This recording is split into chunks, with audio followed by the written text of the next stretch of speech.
Greetings, people of Earth. It's your host. So, today, February 2nd, 2014, one of my favorite actors, Philip Seymour Hoffman, passed away.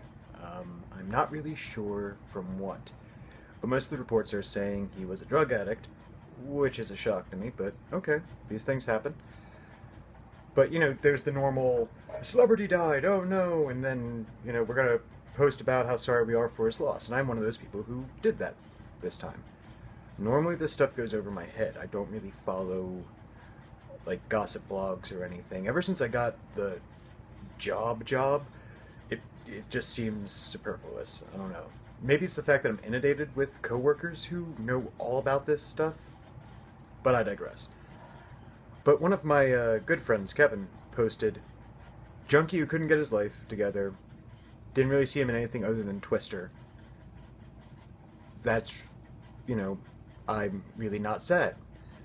Which is valid, because that is my normal response.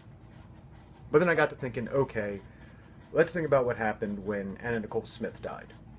Now, I'm of that age where at a very tangible, let's call it, part of my life, she was nude a lot. Like a lot.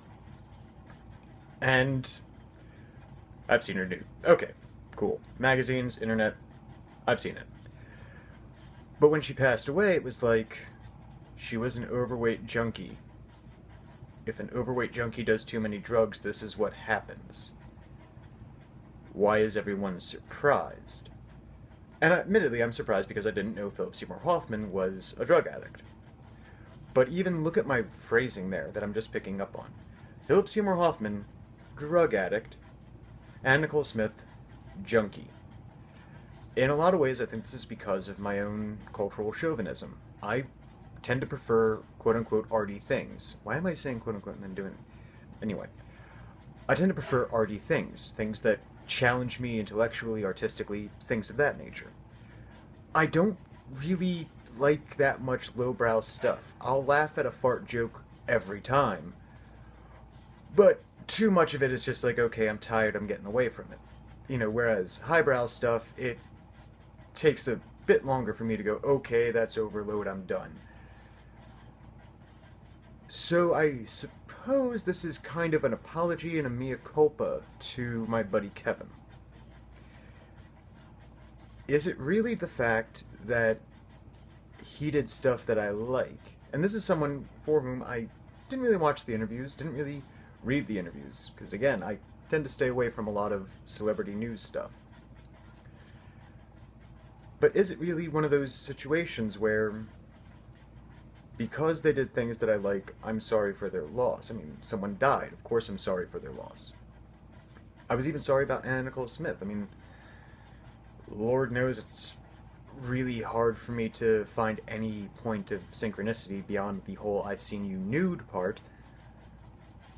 But at the same time, it's still a loss of life, which is sad. That closes a lot of doors. When anyone dies, it closes a lot of doors. This person will never wake up, never see another sunrise or sunset or moonrise. These are things that you don't really think about until you begin contemplating your own demise, which I do fairly often. It's a hobby, it's not a mental problem thing. By the trailing off there, I know you're going to end up thinking that. Anywho, so is it just that, the fact that I think this one person's contribution to the arts is greater than the movies Skyscraper and several Playboy pictorials? As much as I don't want to say yes, the answer is yes. That is why I'm more saddened, I can't say moved, but more saddened by the passing of Philip Seymour Hoffman than I would be by Anna Nicole Smith.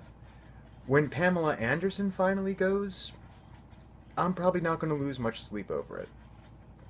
When Angelica Houston passes away, I will probably be very quiet for a little bit because, again, she's someone who had a greater impact on my life. And this even goes into, the Facebook conversation we had a couple days ago regarding Trent Reznor and his supergroup getting cut short at the Grammys, wherein This matters to me because it was a part of my childhood. You know, but I don't know these people. You know, my heart goes out to friends and family, but I don't know who they are even. So, in the end, does it actually matter? Is it just a small death in Brisbane? I can't really say. But, thanks to Kevin's comment, I am learning more about myself, which is ultimately one of the few good things about the death of people you admire, or anyone's passing.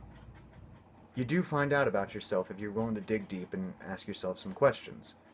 And in this case, it's about, how much do I care about the loss of life for a stranger? I'm gonna go read some Camus and, see if I can figure this stuff out. The answer, of course, will be, I won't. But I'll try, and I guess that's really what life is all about. Anyway, hope you guys are having a great day, hope you had a great night, and hope tomorrow's even better. And I'll talk to you later. Live long and prosper.